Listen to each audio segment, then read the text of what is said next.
Good afternoon, everybody. This is Lara from Pure Elliott Wave with your Monday to Friday update for Bitcoin, Ethereum, XRP and Solana.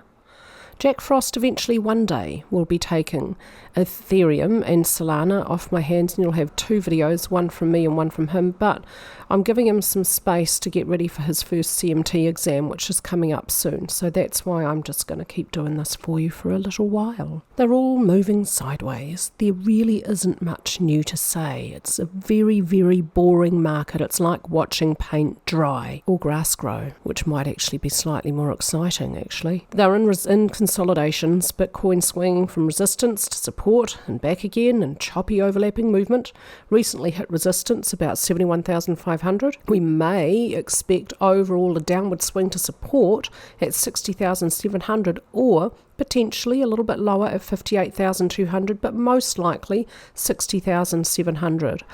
The other option, of course, is an upward breakout, which I am hoping for, but hope is a terrible strategy. I don't recommend it. We have to go with what's in front of us, and what's in front of us is a consolidation. The only good thing I can say is the longer this consolidation goes on, the closer it gets to the end. We just don't know exactly when the end will be, do we? I'd love to be able to tell you when the end is. I'd love to know myself, but I'm sorry I can't do that. So let's expect that downward swing. The short-term volume profile is bullish, suggesting an upward breakout is more likely than downward. I'm adding in a new support line today to on-balance volume. It's got pretty weak technical significance because it's only got the minimum required 2 anchor points you need to draw a line. But it is essentially flat, so that gives it a little technical significance. On-balance volume has broken below support, so that supports the view that, yes, we may indeed get that downward swing to support about 60,700. This signal is absolutely not strong enough to tell us we're going to get a big downward breakout from the consolidation. No, it's just telling us short term we may get a little bit more downward movement from Bitcoin. ADX is still declining, telling us there's no clear trend. Well, pretty obvious there's no clear trend at this time frame. In a trendless market, we can use a model of stochastics plus support and resistance. That model says price reached resistance and stochastics reached overbought. Price is now moving down from resistance and stochastics is moving down from overbought through neutral. Expect overall a downward swing to continue for price to continue towards support about 60,700 and stochastics to continue toward oversold. And if they reach those areas simultaneously, that may be where and when the downward swing ends. Don't expect it to move in a straight line. Typically, during consolidations, price will swing from resistance to support in very choppy overlapping movement. Ethereum slightly more exciting than Bitcoin. It did have a rather exciting upward movement a few days ago on the 20th of May. It broke above what was resistance at 3,680, and now it's had quite a few tests of support. Today's candlestick has a long lower wick developing so far for the 30th of May, another test of support about 3,680. What would be really typical here now is to see price start to move up and away. Look for next resistance about 4,100. Ethereum's volume profile is so very obviously bullish, strongly suggesting overall upward movement. Do not expect price to move in a straight line. There will be pullbacks and consolidations along the way. ADX tells us that at the daily time frame there is an upward trend for Ethereum. It is now extreme, but only just, and not nearly as extreme as it can get when this market has a strong bullish run.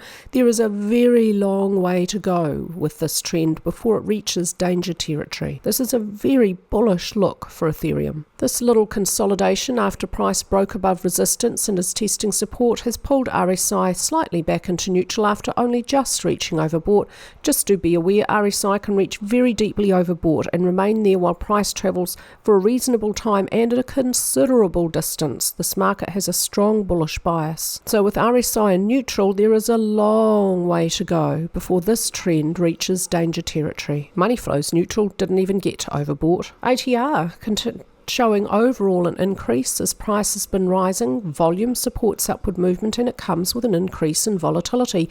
These are hallmarks of a bullish run and not what you see in a bear market rally. My main Elliott Wave count for XRP remains the same. I am still expecting its reasonably likely that we're going to get a short little sharp downward movement to end at or below 0.4788, for minuet C of a little zigzag to move at or beyond the end of A to avoid a truncation, and complete the zigzag for minute wave 2. The zigzag A, triangle for B, now we need a little 5 wave down motive structure for C. Minute wave 2 may not move beyond the start of 1 below 0.4309. On the daily technical chart, I'm noting this big ascending triangle for XRP, and I'm slightly adjusting the support line, very slightly. There's a little bit of a lower low on this current candlestick for 30th of May. You have to be a little bit flexible and patient with these structures and be prepared to adjust your trend line so that when you do get that breakout, it's pretty obvious. Be as conservative as possible.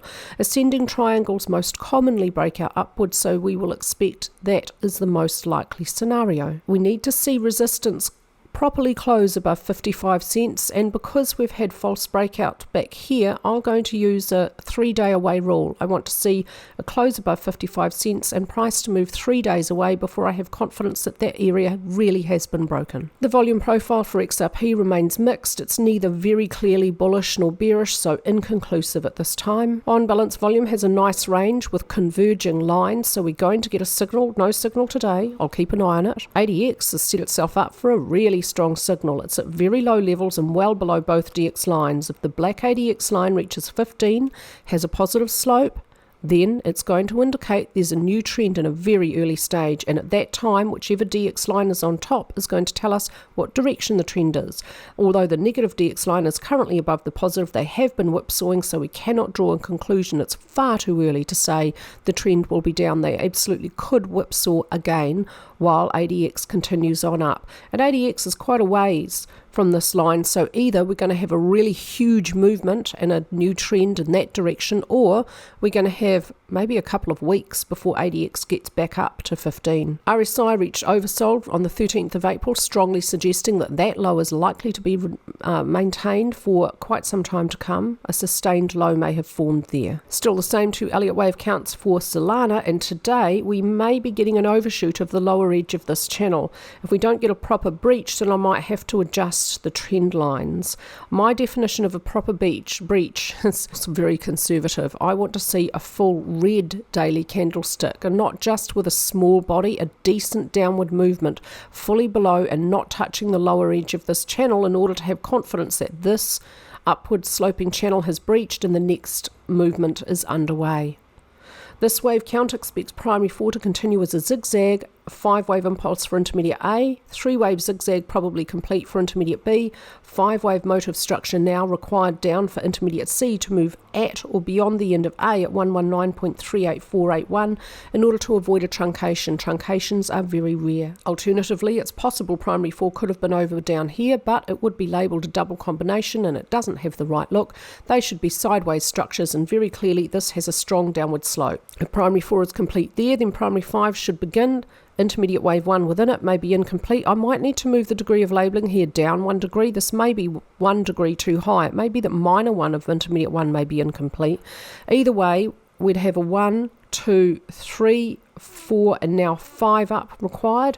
Target is 200 for 5 to reach equality in length with 1. If 4 continues any further, it may not move into wave 1 price territory below 158.37582, and validation of this less likely alternate would add further confidence to the main wave count, and that's one reason why you should always have a look and consider alternates, because even if they don't look right, even if they've got a lower probability, they are still useful for your main Elliott Wave count.